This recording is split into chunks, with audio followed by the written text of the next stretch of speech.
শামা গালির কথা বললো, তো আমার কিছু অভিজ্ঞতা আছে আর কি গালি টালি খাওয়ার, এই নারী শুনিয়ে কথা বলার জন্য। নারীরা ধূমপান করছে সেটা নিয়ে মাঝখানে একটা সমস্যা হলো, আমরা দেখলাম স্বরাষ্ট্র মন্ত্রী উপদেষ্টার একটি মন্তব্য, সেটি নিয়ে যখন আলোচনা করছিলাম তখন মানে ঝাঁকে ঝাঁকে মানুষ বলছিল যে আমি ধূমপান করি। এরকম হচ্ছে মানুষের মাইন্ডসেট, যখন যেটা আমরা বলবো সেটা আলোচনা করব, মনের মতো না হলে একটা গালি দেওয়ার ব্যাপার থাকে।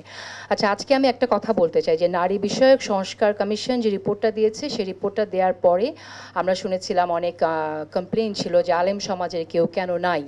তো আমরা যে এই যে এখানে আলোচনা করছি করে আমরা একটা জায়গায় পৌঁছানোর চেষ্টা করছি, একটা ঐক্যের জায়গায় পৌঁছানোর চেষ্টা করছি, যেটা প্রস্তাব করা যায়। এখানে আলেম সমাজের প্রতিনিধি আছে, তো যদি না থাকে রেডি থাকেন কিছু গালি খাওয়ার জন্য আর কি। তো আচ্ছা, আমি যে কথাটি বলবো সেটা হলো যে নারী বিষয়ক সংস্কার কমিশন থেকে 300 আসনে 600 জন প্রার্থীর কথা বলা হয়েছে।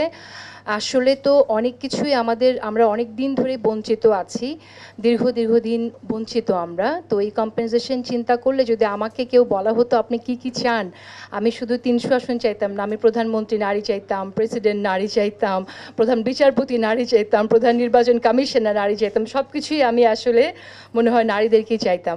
তো আসলে বাস্তবতা তো আমাকে সেটা অ্যালাউ করছে না। এটা তো আর জমি না যে 10 বছরের দাম বেড়েছে 10 গুণ। 10 বছর আগে আমার 5% ছিল বা 2% ছিল নারীদের ইলেক্টেড নারীর রিপ্রেজেন্টেশন, আমি এখন 15 বছর পরে সেই প্রপোর্শন অনুযায়ী চাইবো, ব্যাপারটা তা না। আমার রিয়েলিটিটা মাথায় রাখতে হবে। তো সেই রিয়েলিটি মাথায় রেখে যদি চিন্তা করি তাহলে দুই রকম বিষয়। একটা হচ্ছে তো পলিটিশিয়ানদের যে সমস্যা আমরা শুনলাম এখানে, শামা ওবায়েদ বললেন, আসাদুজ্জামান ব্যারিস্টার আসাদুজ্জামান ফুয়াদও বললেন, এটা রিয়েলিটি, গ্রাউন্ড রিয়েলিটি, যে যারা ইলেকশন করবেন তাদেরকে আপনার এটা ফেস করে আসতে হবে। এবং যারা পলিটিক্যাল পার্টি তারা যখন নমিনেশন দেবে তারাও চিন্তা করবে কাকে দিলে আমার আসনটা আসবে। আমরা ইতিমধ্যে দেখছি যে কিছু প্রার্থীদেরকে দেয়া হচ্ছে দল থেকে যেন চাপিয়ে দেওয়া হচ্ছে আমি সেই প্রার্থী থেকে চাই, এবং সেই প্রার্থীরা এলাকায় গিয়ে ঠিকমতো ক্যাম্পেইনও করতে পারছে না, তাদের লোকজন হামলার মুখোমুখি হচ্ছে, এই বিষয়টা আছে। তো ওরকমভাবে চাপিয়ে দিয়ে হবে না, একটু সময় দিতে হবে। But at the same time আমি এই কথাটাও বলবো, যেমনটি শুনলাম যে ফুয়াদ যেমন বললেন যে এটা ওই কাদামাটি পার হয়ে যেতে হয়, নদী পার হয়ে যেতে হয়, কাদামাটি পার হয়ে নদী পার হয়ে যে শ্রমিক এসে আমাদের তার রক্তে ঘামে এখানে অর্থনীতিতে ভূমিকা রাখে, সে যদি সেই কাদামাটি পার হতে পারে তাহলে আমাদের ক্যান্ডিডেট কেন পারবে না?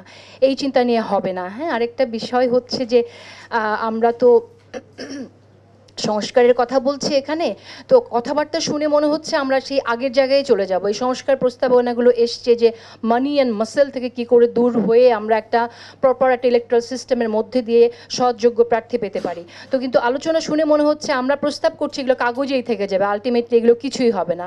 তো এটা যদি হয় তাহলে তো আসলে এই আলোচনা করেও কোনো লাভ হবে না। তো মূল কথা হচ্ছে যে মানি অ্যান্ড মাসেলের প্রয়োগটা বন্ধ করতে হবে, ওই ট্রান্সপারেন্সি রাখতে হবে, সেই সব হলেই একমাত্র নারীরা তাদের জায়গায় যেতে পারবে। আমরা দেখতে চাই না যে দস্যু নারীরা যাক, ভার্সা, দুটাই দরকার হবে। দেখেন নেপালে কি হয়েছে, নেপাল কিন্তু এই জায়গায় অনেক এগিয়ে গেছে। আমরা নেপালের একটা কনসেপ্ট এখানে নিতে পারি, সেটা হচ্ছে যে আমরা কিন্তু উচ্চ কক্ষে 50% দাবি করতে পারি এখানে।